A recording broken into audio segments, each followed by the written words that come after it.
तो कैसे हैं आप लोग। मैं केशव सोनी और आप सभी देख रहे हैं topic clear YouTube channel. Question number 1, अगर आपको किसी संख्या से 1/2 घटाने और परिणाम को 1/2 से गुणा करने पर 1/8 प्राप्त होता है तो वह संख्या क्या होगी। पहले क्वेश्चन को ध्यान से पढ़िए। अगर आपको किसी संख्या से मतलब हम वो संख्या मान लेंगे कि वो संख्या जो है, तो मानना वह संख्या x है, तो वह संख्या x होगी। किसी संख्या से 1/2 घटाने पर, तो वो संख्या x मानी है, तो x से 1/2 घटाने पर, x माइनस 1/2 घटाने पर, और उसके परिणाम को 1/2 से गुणा करने पर उसका परिणाम क्या आएगा। जैसे x की वैल्यू हम लगा लेते हैं, एक सेकेंड। जैसे हमने x की वैल्यू 5 मानी, 5 में से हमने 1/2 को घटाया, तो इसका जो परिणाम आएगा, जो भी परिणाम आएगा उसको 1/2 से गुणा करेंगे, तो इसका परिणाम आएगा तो उसको 1/2 से गुणा करेंगे, और उसका जो आंसर आएगा गुणा करने पर वो 1/8 प्राप्त होगा। तो इसके बराबर 1/8 हमें प्राप्त होगा। तो ये अब एक समीकरण बन गया। इससे हम x की वैल्यू को निकाल लेंगे। तो x की वैल्यू निकालने के लिए क्या करेंगे, x जिसके साथ है उसको इस तरफ हम रखेंगे, तो x माइनस 1/2, ये इसके गुणा में है तो इसके भाग में चला जाएगा, तो 1/8 बटा 1/2। अब इसको ऊपर भेज देंगे तो ये उल्टा हो जाएगा, ऐसे x माइनस 1/2 बराबर 1/8 गुणा 2/1, ऐसे। अब इसको काट देंगे, 2 1 कम 2, 2 चौके 8, तो x माइनस 1/2 और ये बच गया 1/4 बराबर 1/4। तो x बराबर 1/4 माइनस ये आप माइनस है तो ये प्लस, इस तरफ इसको प्रतिस्थापित कर देंगे, यहाँ पर माइनस है तो इस तरफ जाके प्लस का, तो 1/2। x बराबर, इसमें एलसीएम कितना आ गया 4, तो 4 1 कम 4 और 1 को 1 से गुणा करेंगे तो 1, प्लस 2 दूनी 4, 2 को 1 से गुणा करेंगे तो 2। तो x की वैल्यू कितनी आ गई, 2 और 1 3/4। तो ये हमारा आंसर होगा। क्वेश्चन नंबर 2, एक आयताकार तरणताल यानी स्विमिंग पूल की लंबाई उसकी चौड़ाई के दुगने से 2 मीटर अधिक है। यदि इसका परिमाप 154 मीटर है तो इसकी लंबाई व चौड़ाई हमें ज्ञात करनी है। तो हमें इसमें लंबाई चाहिए, चौड़ाई चाहिए। परिमाप का सूत्र ये रहा, 2 गुना लंबाई प्लस चौड़ाई, और परिमाप हमें 154 दे रखा है। तो हम क्या करेंगे, लंबाई देखो कि लंबाई उसकी चौड़ाई के दुगने से 2 अधिक है, तो हम क्या करेंगे, जो छोटा है ना उसको x मान लेंगे। तो चौड़ाई छोटी होती है और लंबाई ज़्यादा होती है, तो हम क्या करेंगे, मानना चौड़ाई x, तो इसने क्या कहा, लंबाई उसकी चौड़ाई के दुगने से, तो लंबाई क्या होगी, लंबाई होगी चौड़ाई के दुगने। चौड़ाई का दुगना मतलब x का दुगना 2x, दुगने से 2 मीटर अधिक है तो 2 इसमें ऐड भी कर देंगे। इसका परिमाप 154 मीटर है, तो परिमाप का सूत्र में इन दोनों को हम रख देंगे। जैसे 2 गुना लंबाई क्या है हमारी, 2x प्लस 2, ठीक है, और प्लस चौड़ाई क्या है, चौड़ाई x है तो x, और परिमाप, इसका परिमाप कुल कितना दे रखा है 154। ये हमारी एक इक्वेशन समीकरण बन गई है। अब हम इसको सोल्व करेंगे, तो 2 गुना x की संख्या एक साथ जुड़ेंगी तो 2x और x 3x प्लस 2 बराबर 154। अब इसको हम गुणा कर लेते हैं 2 के साथ, तो 2 3 6x प्लस 2 दूनी 4 ओनली 154। अब 6x बराबर 154 माइनस 4। अब यहाँ पे समझाते हैं, तो 6x बराबर 154 में से 4 गए तो 150, 150, तो x बराबर 150/6। तो इसको हम कैंसिल करेंगे, 6 दूनी 12 और 3 30, 6 पंजू 30, तो x की वैल्यू कितनी आ गई 25, x की वैल्यू आ गई 25। अब x की वैल्यू से हम क्या कर सकते हैं, इसकी लंबाई को भी ज्ञात कर सकते हैं। x की वैल्यू चौड़ाई तो इसकी 25 आ गई, तो लंबाई में क्या करेंगे, x की वैल्यू हम 25 रख देंगे, तो 2 25 और प्लस 2, x की वैल्यू 25 रख दी, 25 दूनी 50 प्लस 2, तो हमारी लंबाई कितनी आ गई 52 सेंटीमीटर। ये इसका आंसर हो गया। अब देखिए क्वेश्चन नंबर 3। एक समद्विबाहु त्रिभुज का आधार 4/3 सेंटीमीटर है तथा उसका परिमाप 4/2/15 सेंटीमीटर है। उसकी दो बराबर भुजाओं का माप ज्ञात कीजिए। समद्विबाहु त्रिभुज है। समद्विबाहु त्रिभुज में क्या होती है, दो भुजा एक जैसी समान होती हैं और ये इसका हमने आधार लिख दिया 4/3 सेंटीमीटर। इसका परिमाप क्या है, 4/2/15। परिमाप का सूत्र क्या होता है, a + b + c, तीनों भुजाओं का योग त्रिभुज का परिमाप कहलाता है।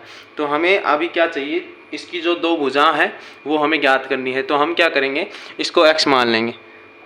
तो ये भुजा x होगी तो ये भी x होगी, क्योंकि दो भुजा समान होती हैं इसमें। अब इसका परिमाप का फॉर्मूला हम यहाँ पे रखेंगे। तो पहली भुजा क्या है, a x प्लस दूसरी क्या है x, दोनों भुजा x, तीसरी क्या है, आधार है, ये है 4/3 बराबर इसका परिमाप कितना दे रखा है, 4/2/15, जिसको हम लिख सकते हैं 62/15। 15 चौक 60 और 2 62/15, तो ये 62/15। अब इसको हम सोल्व करेंगे। x वाली संख्या को इस तरफ रखेंगे और बाकी को इस तरफ प्रतिस्थापित कर देंगे, ठीक है। x और x 2x बराबर 62/15 माइनस, ये प्लस का है तो यहाँ पर प्रतिस्थापित करेंगे तो 4/3 माइनस का हो जाएगा। तो 2x बराबर 15 और 3 का एलसीएम कितना आएगा, 15। तो 15 एकम 15 और ये 62 सेम ऐसा रह जाएगा, माइनस 3 पंजू 15, 5 चौके 20। तो 2x बराबर 62 में से 20 गए तो कितने बच गए, 42/15। अब 2x, अब हमें x की वैल्यू निकालनी है तो हम क्या करेंगे, x बराबर 42/15। तो इसके गुणा में है तो हम इसके भाग में इसको भेज देंगे, भाग में गया और इसके नीचे 1 लगा देंगे, फिर इसको हम ऊपर ले जाएंगे। देखो कैसे, x बराबर 42/15 गुणा, इसको ऊपर ले जाएंगे तो उल्टा हो जाएगा 1/2। तो x बराबर, इसको हम इससे कैंसिल कर देंगे तो 2 दूनी 4, 2 एकम 2, 21/15, 21/15। अब हम इसको कैंसिल कर देंगे, किससे करेंगे, 3 से। 3 पंजू 15, 3 7 21। तो x की वैल्यू कितनी आ गई, 7/5। ये x की वैल्यू आ गई हमारी। तो एक भुजा की वैल्यू 7/5 और दूसरी की भी 7/5।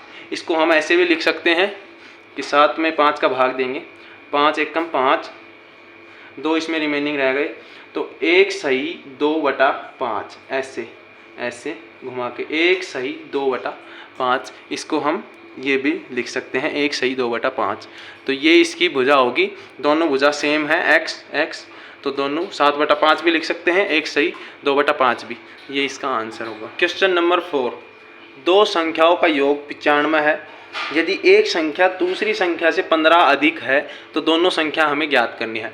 दो संख्याओं का योग 95 है तो वो दो संख्या कोई भी हो सकती है। तो हम क्या मानेंगे, इसने कह रखा कि एक संख्या दूसरी संख्या से 15 अधिक है। तो माना एक संख्या, माना पहली संख्या, पहली या फिर दूसरी, ये इसका आंसर होगा। पहली संख्या हमने x मान ली, तो दूसरी संख्या इसने क्या कहा है कि वो 15 अधिक है। तो दूसरी संख्या है वो पहली से 15 अधिक है, तो x + 15, ये इससे 15 अधिक, ये पहली संख्या दूसरी संख्या, उन दोनों का योग 95 है। तो इन दोनों को हम जोड़ देंगे, x + 15, दोनों का योग 95 है। प्रश्नानुसार ये यहाँ तक हमने लिख दिया जो प्रश्न में दे रखा है। अब हम क्या करेंगे, इससे x की वैल्यू जो संख्या है उसको हम डिफाइन करेंगे। तो x जिसको हम निकालना होता है उसको हम इस तरफ रखेंगे। तो x + x 2x + 15 बराबर 95। अब इसको हम प्रतिस्थापित कर देंगे इस तरफ, प्लस का है तो इस तरफ जाके माइनस का। 2x बराबर 95 - 15, 15 95 - 15, 95 में से 15 गए तो 80, 2x बराबर 80। अब x की वैल्यू निकालेंगे, x बराबर 2 इसके गुणा में है तो इसके भाग में जाएगा, तो 80/2, तो इसकी वैल्यू 40। तो x की वैल्यू कितनी आ गई, x की वैल्यू आ गई 40। अब हमें देखो x की वैल्यू 40, दूसरी संख्या क्या होगी, दूसरी संख्या होगी x प्लस 15, मतलब x 40 है, 40 प्लस 15, दूसरी वैल्यू होगी 40 और 50 55। तो इन दोनों को जोड़ के देखते हैं, 40 प्लस 55 बराबर 40 और 55 95। तो ये आंसर बिल्कुल हमारा सही है। पहली संख्या ये, दूसरी संख्या ये। क्वेश्चन नंबर 5 देखिए, दो संख्याओं में अनुपात 5:3 है, यदि उनमें अंतर 18 है तो हमें वो संख्या ज्ञात करनी है जिनका अंतर 18 आ जाए। तो वो संख्या कैसे ज्ञात करेंगे कि माना वह संख्या पहली संख्या मान लेंगे 5x है, दूसरी संख्या मानेंगे 3x। क्यों मानेंगे, इसने अनुपात दे रखा है कि 5:3 के रेशो में वो हमें मिलेगी। तो 5 के साथ चाहे वो एक बार गुणा होके आए, 5 के साथ चाहे वो 2 बार गुणा होके आए, मतलब ये वैल्यू हमने x मान ली कि ये कुछ भी आ सकती है, एक बार भी गुणा हो सकती है, 2 बार भी, 3 बार भी, ऐसे सेम। ऐसे ही 3 का गुणा, 3 गुणा 1, उसमें भी x की वैल्यू 1 आ सकती है, 2 3 4, ऐसे उसका कितना ही गुणा आ सकता है कि इतने से इतना गुणा करेंगे तो वो संख्या हमें प्राप्त होगी। तो x की वैल्यू हमें यहाँ पर निकालनी है। तो इसने क्या कहा है कि दो संख्याओं का अंतर, तो 5x माइनस इन दोनों का अंतर 18 है, तो वो संख्या हमें ज्ञात करनी है कि क्या संख्या होगी। और रेशो 5:3 इसने दे रखा है, इससे हमने ये दो संख्या मानी है। तो 5 में से 3 गए तो 2x बराबर 18। x की वैल्यू कितनी आ गई, 18/2। ये इसके गुणा में है तो इसके भाग में जाएगा, तो 18/2, 2 निम 18। तो x की वैल्यू कितनी आ गई, 9। अब हम इससे संख्या निकाल लेंगे। x की वैल्यू, पहली संख्या निकालने के लिए क्या करेंगे, 5, x क्या है 9, तो 9 5 45। दूसरी संख्या क्या है 3 इंटू x की वैल्यू हमारे पास 9 है, तो क्या करेंगे 3 9 27। अब 45 और माइनस 27 करेंगे तो हमें 18 मिलना चाहिए। तो हम यहाँ पे करके देखते हैं, 45 माइनस 27, तो 7 8 15 8, और ये 3 में से 2 गए तो 1, तो ये इसकी वैल्यू 18 हमें मिल गई है। तो ये हमारा आंसर हो गया। आज की वीडियो में बस इतना ही था। थैंक्स फॉर वॉचिंग वीडियो अच्छी लगे तो प्लीज़ लाइक करें और चैनल को सब्सक्राइब करें।